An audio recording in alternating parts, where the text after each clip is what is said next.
Hi everyone, and welcome tonight to, I can't quite believe it, it is the penultimate talk in our winter series this season.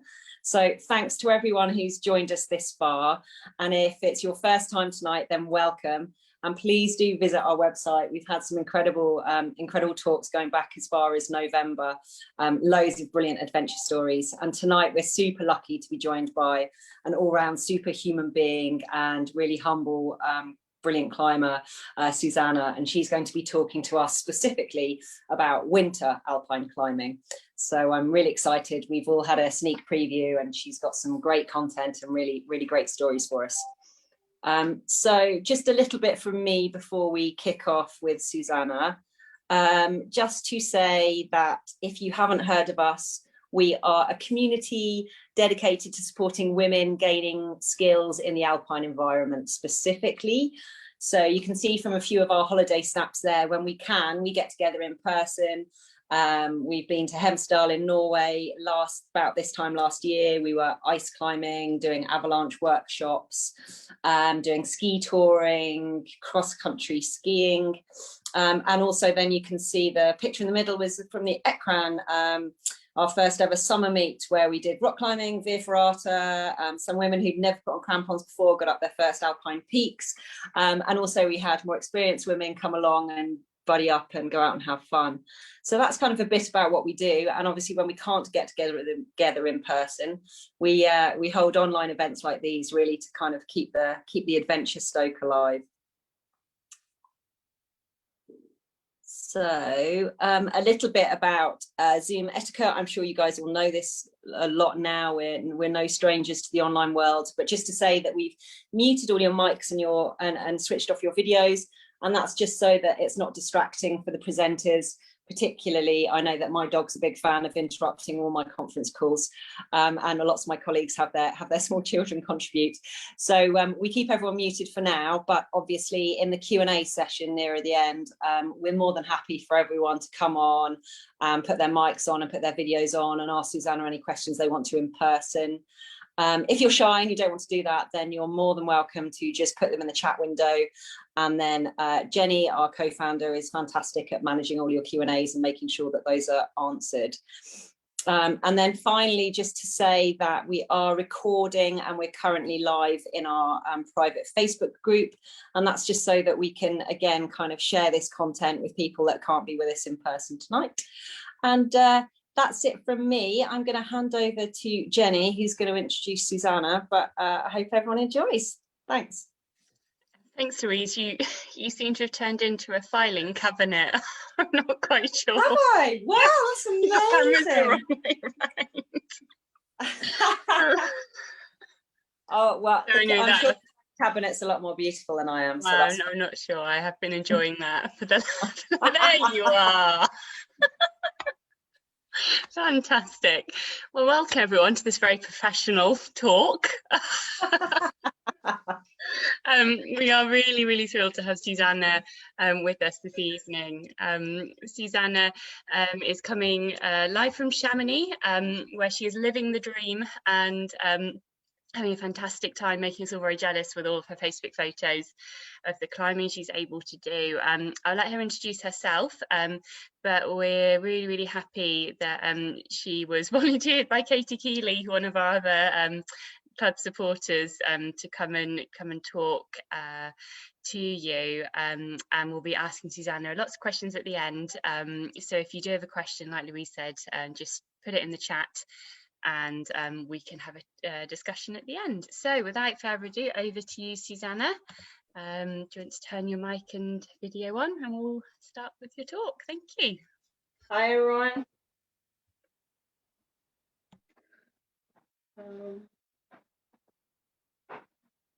All right, so my name is Suzana Massri. I'm sure you haven't heard about me before. And that was more or less the point, because the Women's Alpine Adventure Club was looking for someone who's like not sponsored, not a guide, like a normal person who still does sometimes like some decent climbs, like mainly to encourage like women and people in general to go out and not be afraid to try stuff. This is definitely the first time I'm doing something like this, so you got to be nice to me. And and I'm gonna tell you like just a few stories from what I climbed. 3 climbs I chose because I think they are like a good example. And hopefully, I'm definitely not an expert on any topic, and this is what I do. And hopefully, it will inspire you, and you can learn something from my mistakes, maybe. So the first one is gonna be the first story is gonna be about Mount Kenya, and Mount Kenya is biggest mountain in Kenya and the second biggest in Africa after Kilimanjaro. But like Kilimanjaro is more of a walk, and Mount Kenya is, let's say, more of a scramble, but on 5,000 meters. So it's a bit challenging. And this is a topo, like this is a picture of Mount Kenya. I'm talking about Mount Kenya as well, just in case you're surprised, because it's supposed to be about like Alpine winter climbing, because it's actually turned out it's incorporated quite a lot from Alpine climbing, as you'll see later in the story. So this is like the topo of where the route goes from the north side, from the north face of the mountain. As you see, it's nice and sunny, and the rock is dry, absolutely amazing. And that's what we expected going there. And then we might, oh, I think it's not turning this light for some reason. There we go. So we went to Africa expecting like sunny rock, and then maybe meeting like some amazing culture, like the Massai people, see some zebras, all pretty exotic, all pretty sunny, nice. And then suddenly we turn up there. It started a bit like muddy, but we were like, yeah, okay, it's all right. It's like a safari. I'm sure it's gonna be nice. And it's this jungle, pushing the Jeep. It's an adventure. But we turn up at the campsite and it was like this. And I don't know what you're thinking, but for me, that looks like Scotland. And it was all rainy and snowy, and we were like, oh my God, okay. We realized we had no idea what seasons are like. I mean, we were there in December. We expected that it's going to be the opposite, and that the north face is going to be warm and sunny. And we did not know, is this like anomalous to this time of year there? But we decided to wait and try the north face anyway. So we were just sitting at the campsite. Oh,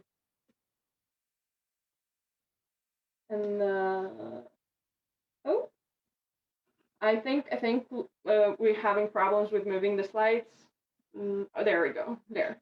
Thank you. And then we were just like sitting at the campsite. This is like our friends like came with cooks and porters and decided to use like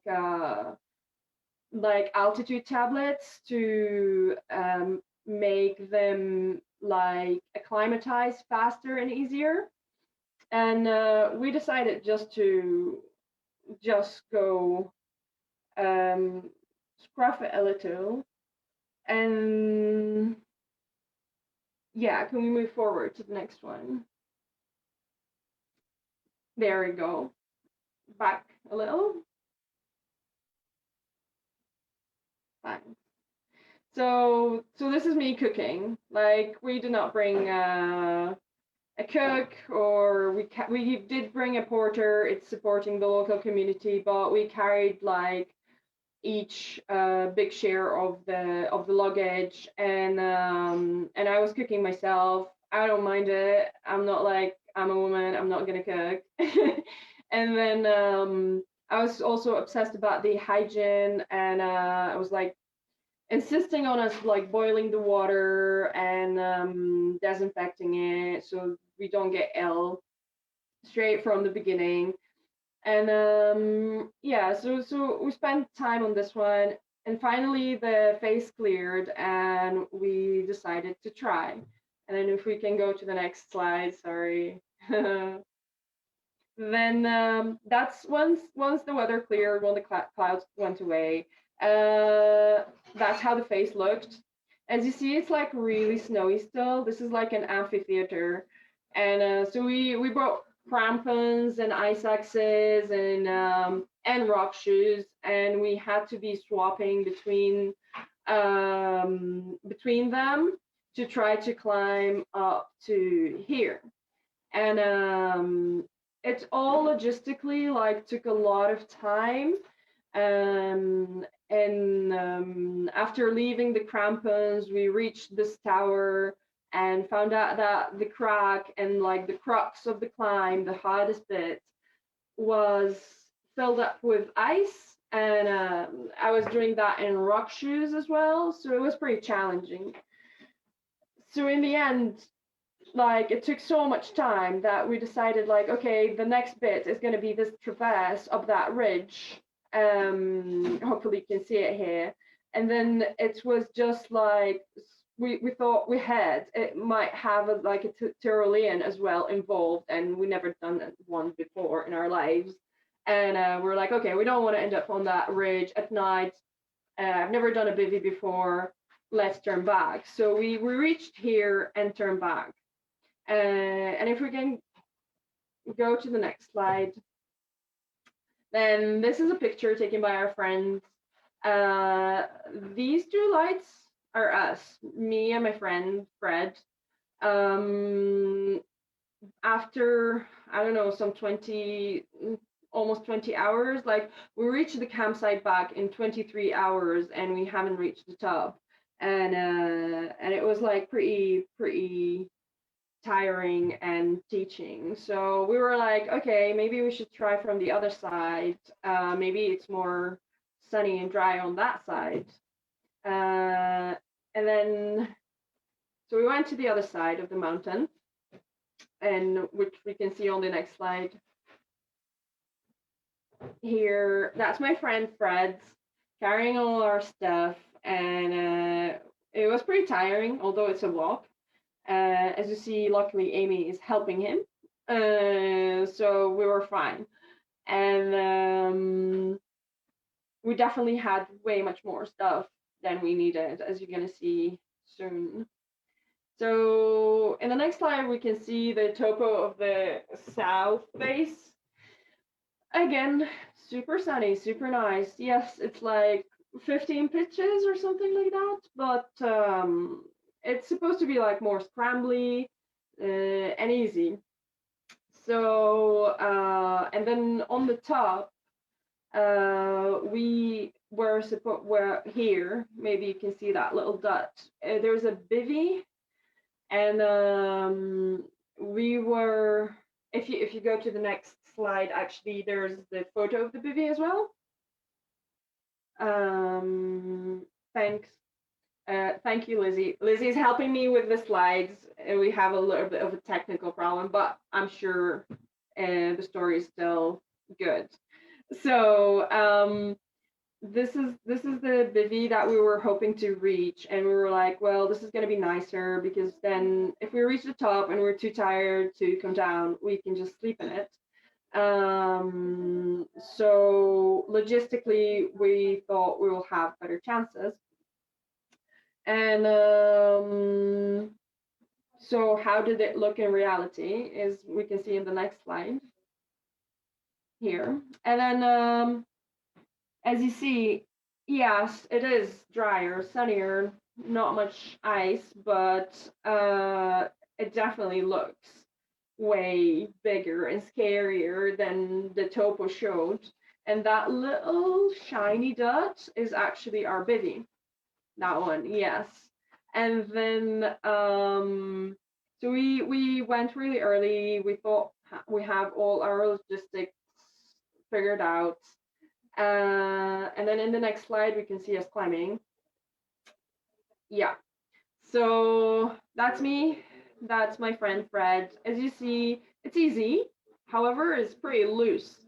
So that was already a bit scary with traverses like that and a huge bag like this. I mean, now I know definitely like 2/3 of what was there we did not need. And what we needed was a stove and something to melt the water in. We did take the stove. We both thought the other took the pan. We didn't. So what we actually needed, we did not have with us. So after like reaching the top, we discovered that we don't have any water anymore. And you can see there's snow here, but we did not have anything to melt it in. And it wasn't that sunny to melt water. So if we go to the next slide,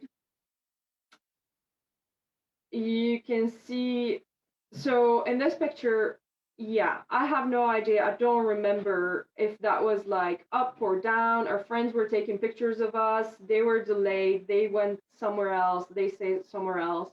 But like our descent was absolutely a blur to me because we reached the top, luckily. Reached it about midnight, slept in the bivvy, and then we descended, which took us the whole next day because we were dehydrated. And it was a blur. I definitely was sitting at belays thinking, oh my God, I think I just, if I unclip, then I can go and it'll be over. And I was like, okay, I need to wake up. This is like really scary thoughts, you know? Eventually we reached bottom and as you see, there are glaciers at the bottom and there was a lake there. So as soon as I reached there, I was like going on all four and drinking straight from the lake. And my friend was like, what about boiling it? I was like, I don't care. I don't care at this point. I'm just gonna drink it like this. And so as you see, things can go wrong, but if you keep carrying on and like improvise, maybe it's gonna happen. So and yeah, I definitely came back home very happy that we climbed it. There were like a lot of doubts, a lot of moments where we're like, maybe we should leave. But I definitely thought if I come back home and I'll be sitting on my couch thinking I could have, I should have, you know? So yeah, that was Mont Canyon. Now the next one is gonna be about Fredo in winter. I don't know if anybody, like maybe some of my friends read that I'll be talking about it. And yeah, this is another failure story. So yeah, no, I'm not saying we climbed it to the top, but it was definitely an amazing adventure. And we, so Fredo, we went to climb it. If you go to the next slide, please, Lizzie, then there's a topo of it. For those who don't know Fredo, it's like this long route coming from the Midi Plan, which is like the middle station in Chamonix. There's a lift here that goes to the middle station, and the lift carries on also to the top station. And usually people do it in summer. And in winter, it's way much more challenging. Obviously, it depends on the conditions because, as you know, like now in Chamonix, it's super warm. So you would be rock climbing again, probably, if rocks don't fall on you. But we went in winter. A few of our friends already did it before us. One friend went in ideal conditions. We then, two of your very good climbers like Øystein Hawthorne and Tom Livingston, maybe you know them, they climbed it lift to lift, which means like that is like Chamonix pride and challenge is to climb it from the bottom of the picture to the top of the picture, coming with the first lift, which is about, I don't know, 8 o'clock, and then reaching the top before the last lift of the day comes down, which is about 4 in the afternoon. And this is like, I don't want to lie, but I think it's like about 1,000 meters of like ascent. So that is an amazing thing to do. So just bear in mind, it took them, what was that, like 8 hours? It took us 3 days. And we did not reach the top. So, and, but we bivvied like almost like 1/3 of the way. And we were definitely happy. And we were like, oh, actually, this was the first time bivvying winter, both for me and my friend Agnes. Like, she's one of my best climbing like partners. And we were like, oh, actually, this winter bivvying is not that bad, you know. But as you see in the next picture, we had, so we were like the weakest team, and we had the worst conditions. Why? Because like in winter you want to climb, for like those who don't know, like you want to climb with axes and crampons because it's cold.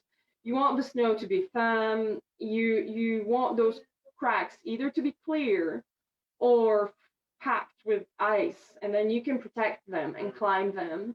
Well, if you have like a powder snow like this on a rock, then all you can do is try to clear all that snow, and it's really difficult to progress, and it's really slow. And as you see, like I'm climbing with the backpack, with the carry mat, and like a sleeping bag, and there's a stove because you need all that in winter. So basically, it just took a lot of time. And if you go to the next picture, Lizzie, thank you. then then here, as you can see, this is my friend Agnes. She's climbing up. As you see, the ropes are like totally disappearing into the powder. That is not good. That's not what you want. You want like firm ice, which you can like, or like neve, which you can just run up. Not like, so if the snow is like this, you want to be skiing somewhere else, not climbing. And you can see that in the valley, you can see Chamonix.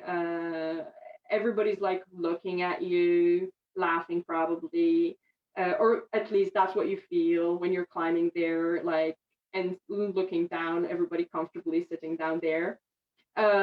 We probably should have turned the fast day when the conditions are like that, but we were like still optimistic, like, oh, maybe we can do it, because we had like 3 days of good weather. Unfortunately, I don't have more pictures from it because we were like really pushing. It was again like a bit of a blur because we ran out of food. We thought we were gonna do it in 2 days. It was the third day. We ran out of food. We climbed the third day without food, and we had only 200 meters left. But we were already in touch with like mountain rescue, just to be decent and telling them we're there and what we're doing. And they were like, absolutely go for it if you think you're fine, but make a decision soon because the weather is actually breaking a little bit earlier, so we won't be able to help you. And I remember like, if we go a few slides back to the topo, if that's okay, then yeah, here. So up the last bit is like there's like ice, and yeah, a little bit to the left. Here, yeah, exactly. That is like all icy. It's like bullet ice, like alpine ice. It's very hard. So it's only 200 meters or something like that, but like maybe a bit less. But it's, if you're tired and you want to be really kicking hard that ice, then if you're tired, it's a bit dangerous. And I was like worried that my ambitions are gonna drag me and my friend just down. So I was like, no, that's it. We give up. We put her heads down and our tails down, and then just like we asked mountain rescue for help. They came there. Unfortunately, they recognized me. They were like, "Ah, oh, you're Suzana." I was like, "Oh my god, why do they know me?" And then maybe did I do something else bad? And then I absolutely cried my eyes out for the rest of the day out of shame. And we visited the mountain rescue the next day. brought them some money towards gear, apologized for the whole incident, and they were absolutely amazing. Like, thank you, PGSM. They were like, don't worry, girls, you do it next time. They're like, what? They were like, yeah, no, it's fine. We've seen worse. Like, this is not the silliest thing we've seen. Right, so maybe the third story now. Super couloir. Finally, a success story because we kept on trying, we kept on doing things. We had a few other successes, but this one is pretty cool. So in the next slide, we can see a top of it. And it's this red line. As you see, it's steep. It's super impressive. It's something you dream of. And it's a classic for alpinism. Not too hard, but our level, it's definitely a challenge. So the conditions were amazing. My friend Agnes was like, come, we're gonna do it. We brought our friend Fer with us, so he's a strong Spanish climber, and the idea was like that if I swap leads with him and we build like a strong team, then this will go faster this time, you know. And if we come to the next picture, that is me climbing, happy in the sun. It wasn't like that like an hour before. We were reaching the climb, and it turned out that Fer had like a food poisoning.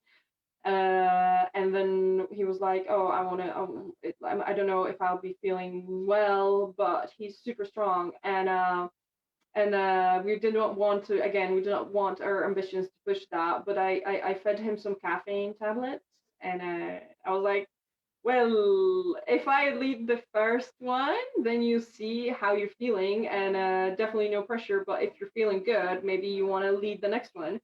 And soon I was like absolutely petrified on the first pitch, but it was absolutely blast. And like, this is like, yeah, the sun started shining. I reached the belay. We met our friend Tim from the Young Alpinist group. They were like British team. They're absolutely amazing. They're super keen. And he took this picture, and I was absolutely buzzing. And then in the next picture, you see the next pitch.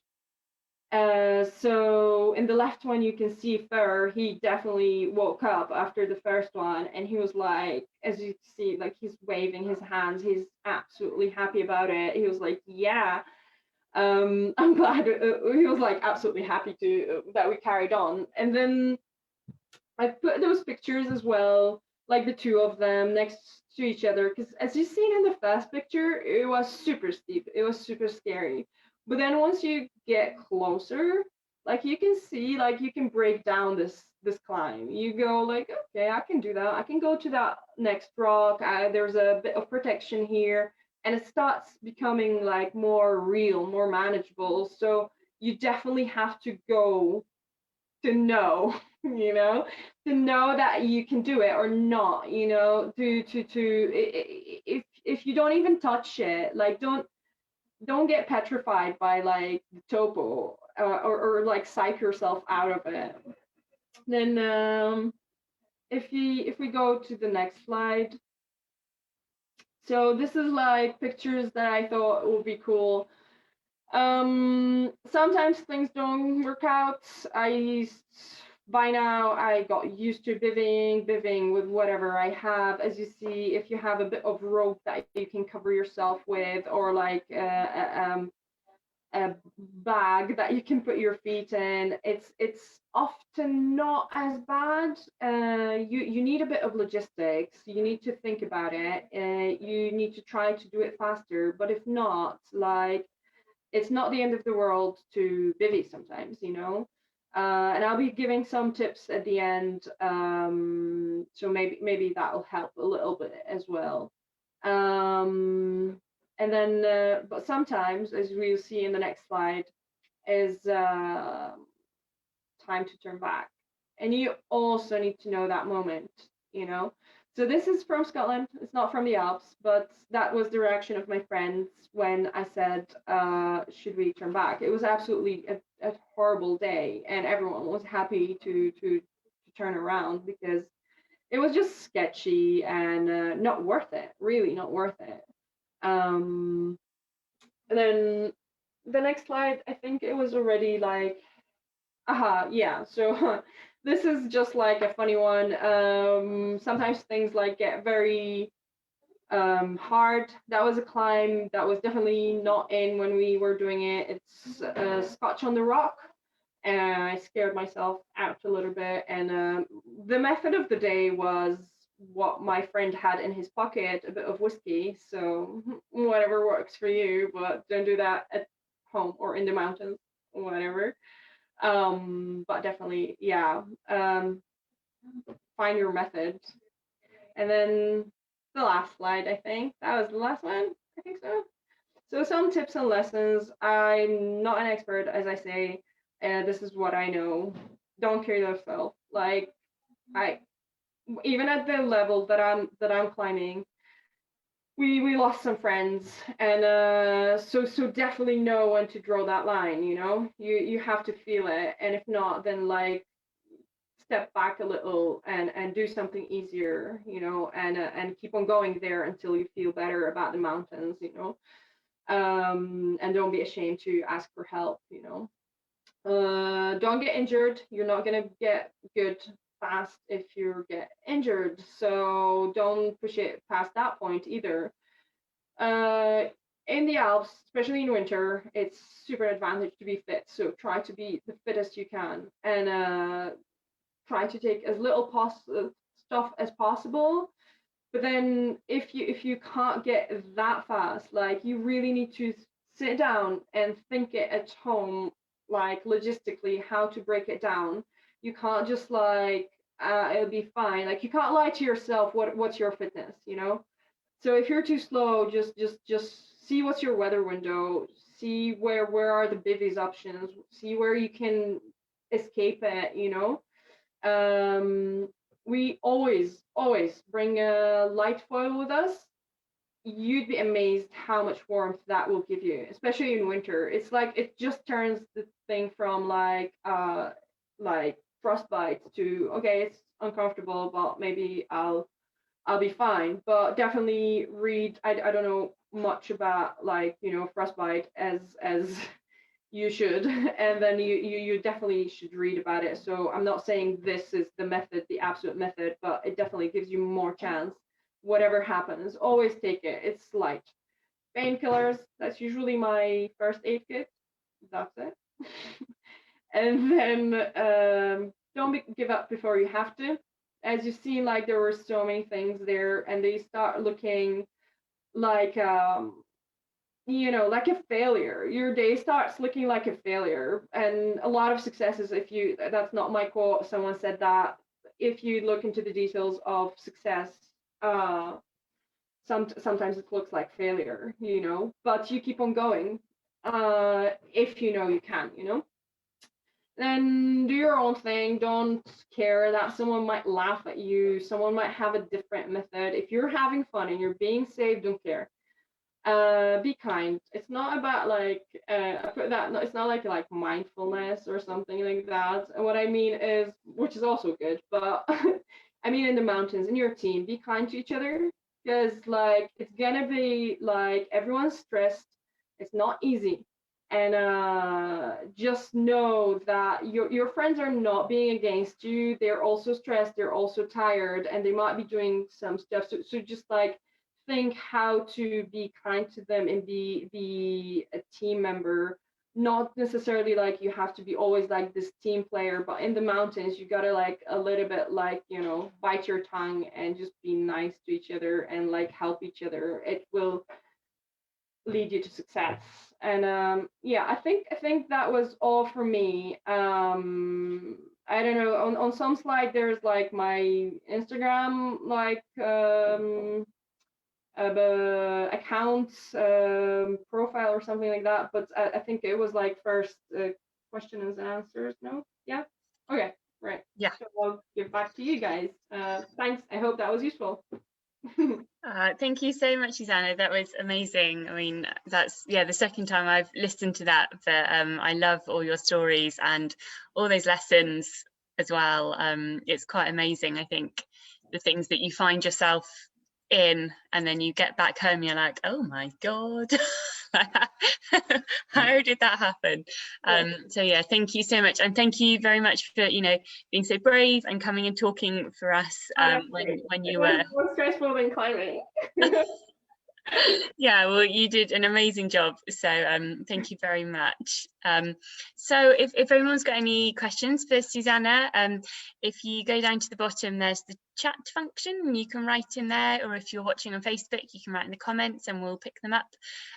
Or if you'd like to ask Suzana a question in person, kind of via Zoom, you can raise your hand in the chat, the participants function as well, and you can turn on your mic and video and ask a question. So if you have had any questions, let us know. I think one of the things I was wondering, Suzana, was you said you're not a pro climber, you're not sponsored, you're not a guide or anything like that, but you somehow found yourself in Chamonix surrounded by all this amazing climbing. How does that work? What do you do for work? How do you balance work and play? I'm sure that's something that lots of our members will be trying to work out themselves. So definitely it's a combination of luck and hard work, and I'm a geophysicist, so I went freelancing. It was a bit scary at the beginning. It's still scary when I spend too long without work, but I definitely push it for as long as possible, and definitely finding a job like that helps you to but I know, as I was telling you before, a lot of friends in Chamonix, they're they finished amazing university degrees, but they're not as flexible, and they're doing jobs I don't know, driving or cleaning, and they are absolutely smashing it. So it's I mean, if you have the passion there, then you can do it. But definitely, I mean, you need a bit of funds. Don't go to you need to balance it, because if you can't travel, you can't bring the right gear, it's going to definitely slow you down. So sometimes what's faster is taking a break, working a little, bringing the money, and then it's not, it needs a bit of fun. So work hard and play even harder. Excellent, good life lesson, I think, there. Thank you. So thinking about winter alpinism, because it's different to summer alpinism, obviously, how does it work? Do you just, because the Fredo, like you say, is a summer route as well, is it that a lot of the summer routes are more snowy, more icy, and is that what makes it winter alpinism?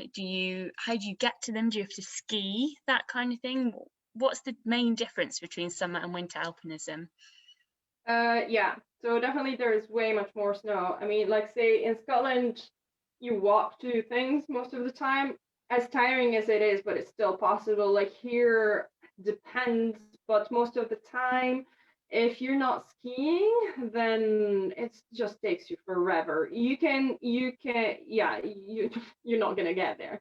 Or you can go snowshoeing, right? So you can bring your snowshoes and but it's pretty hard work as well. I found out that it's under the heavy backpack.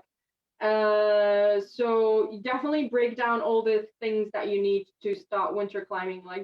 Don't put it all together or it will crush you. You're I did not even get to the climb, So, but definitely I picked up skiing for winter climbing rather than the other way around. And then you discover it's fun. And then what else? You definitely need to get good with your axes and crampons. Do the ice separately, do some dry tooling separately. Scotland is an amazing playground for that. If you climb in Scotland, I every winter I'd come back here, everyone's like, oh yeah, you climb all these hard stuff. I'm like, that's nothing. In Scotland, you should see what they do. And so, and then what you need to definitely have a bit of zen for cold. and you need to pick up, even like we listen sometimes to people who go to North Pole or whatever, and what do they do, and slowly you will find the things that work for you and what keeps you happy and warm and safe. And but it's definitely an amazing playground because you've got you can do everything together. You can ski, ice climb, almost rock climb, and it's a fantastic view. It's just like it's the best. Thank you. Yeah. Is there if you were to start winter climbing, you expect that you do a bit of summer alpinism, a bit of Scottish winter. What's a good kind of entry winter route? What's the first winter route that you did in the Alps that you had a good time on? Okay. I definitely wouldn't recommend it my way, but maybe that was the way. Like I went on hard stuff. And like luckily I was with very experienced person who let me lead the crocs, and then I fell actually on an ice crew, and he was like, all right, I can see you haven't done any proper ice climbing before. Maybe you should practice a little. But then he led this pitch, and then he let me lead again. He was like, as long as you want to. So if that's your cup of tea, just like a cup of tea, then make sure you have someone experienced to have your back. But I definitely, like, then I was like, okay, burned, and went back and practiced a lot. I would recommend, say, Chamonix is great because like you can take the lift and be high straight away. There are like small climbs next to the Grand Monte lift, or like in the Val Blanche Glacier, that are not too long. Like we normally, like you take the lift, you ski in, you climb for a few hours, and then you ski down, and those are great. Or you can come back to the station. I think those are great.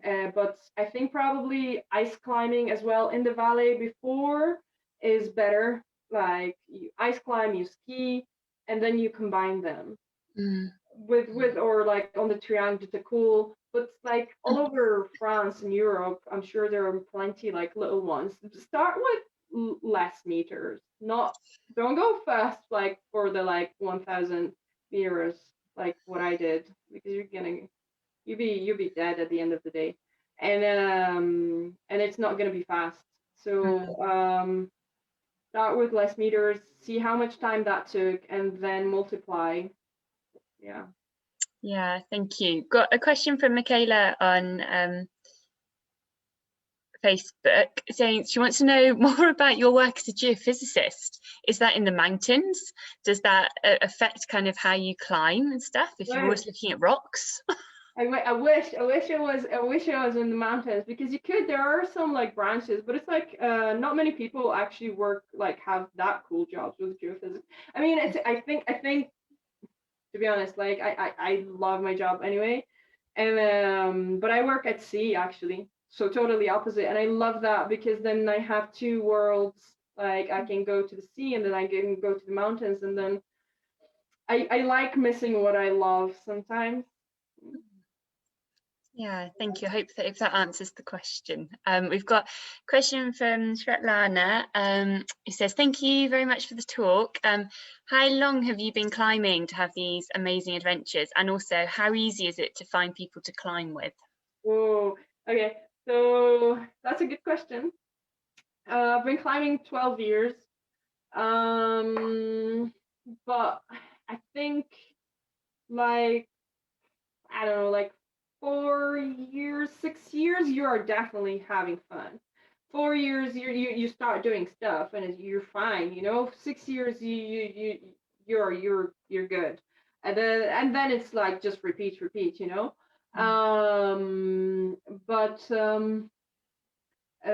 was the second part of the question? Was it how easy is it to find people to so climb that's the with? thing. You will always struggle. No matter what level you are, you always have your struggles. So don't worry about that. Don't get disencouraged. Whatever. Discouraged, You know what I mean?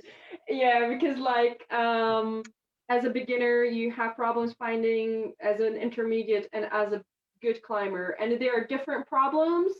Why? But at every level you struggle, but hand on there, it's just like, I don't know, whatever, it's like dating.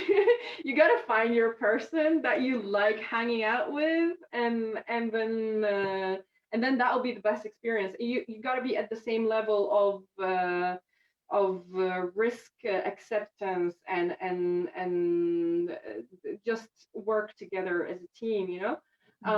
But I definitely, like, I was pretty brave. I always like climbed with a lot of new people. Sometimes it went wrong, so just be careful and always start, like, if you're climbing with someone new, just like, first go somewhere easy.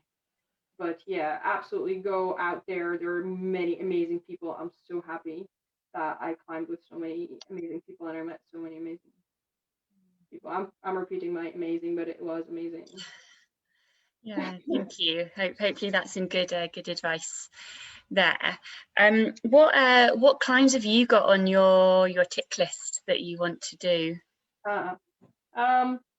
Well, today we went to practice one little. It's not that big, but it's a bit like techie climb. It's bit like mixed climbing called bringing home the bacon. I don't know if anybody knows that. Whatever. And hopefully I hope to climb it soon. But then I'd like to climb North Faces. But for that is definitely a lot, like, the stars have to align. Like, you need the good conditions, good partner, you need to be fit, and there's no COVID. So yeah, hopefully North Faces, I hope. Yeah, is that in the winter or in the summer, or just generally? It's winter conditions. Usually it's done spring or autumn. Like, I wouldn't ever go to such serious climb in winter. Well, it's not often, not most of the time, not in, which means there's too much powder that is plastering it. But and then you'd be spending your whole day cleaning the mountain. But also it's too cold, so it's nice to know what's happening before you go there. But I mean, what was that, last year, 2 years ago? We climbed in January. It was just yeah, the weather is weird these days, so you just have to see what's happening and stay at it, and know when it's good. And by that, you either ask people or you just go and try a few meters and you will know straight away. Thank you. Hannah asks, said it's great to hear about some of your climbs. What is your most memorable trip and why? Oh my God, I can't pick one. I never can't pick any like, when things are like that, you know, amazing like that, then I close my eyes when, like, I want to chill or something, and I have so many good memories, and I'll keep them with me to my old age. But let me think. Well, definitely the climbs that I talked about. I definitely trips, maybe Kyrgyzstan. That was super cool. We did not climb much there. It wasn't like winter.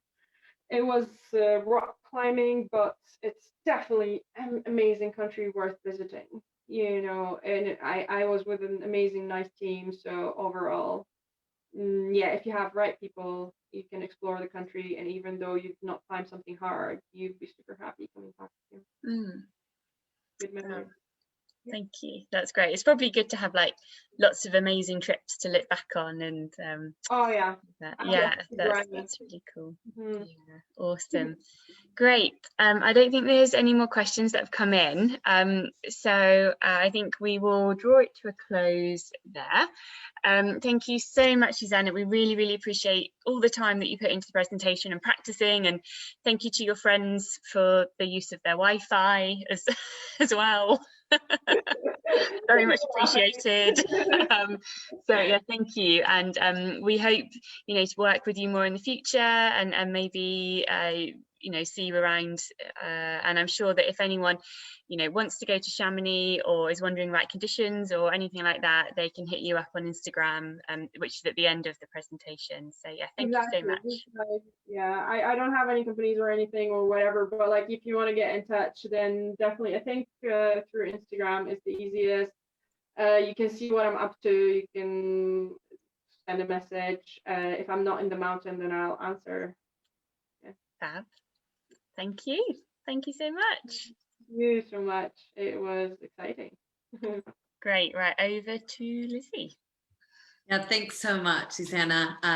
Really enjoyed. Again, we got to hear the talk a couple times, so that was really fun.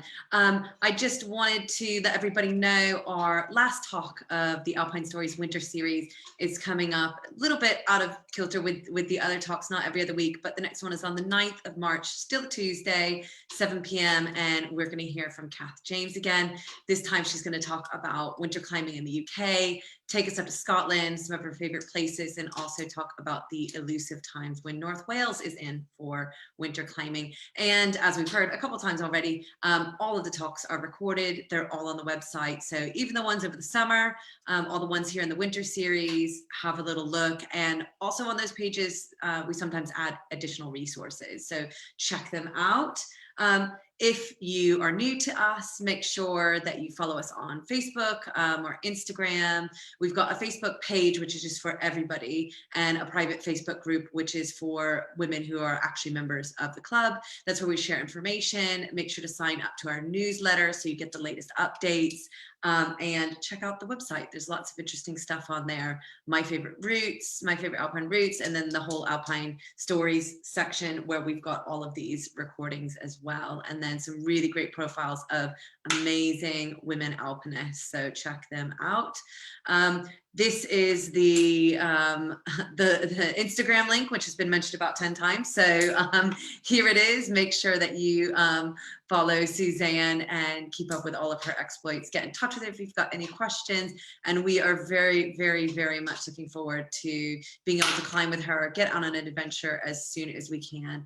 And we just want to say thank you so much, everybody. We hope wherever you are in the world that you're safe and still able to get out on micro adventures if that's all you can do, or bigger ones if you are so lucky. So thank you so much for joining, and hope to see you in a couple weeks time.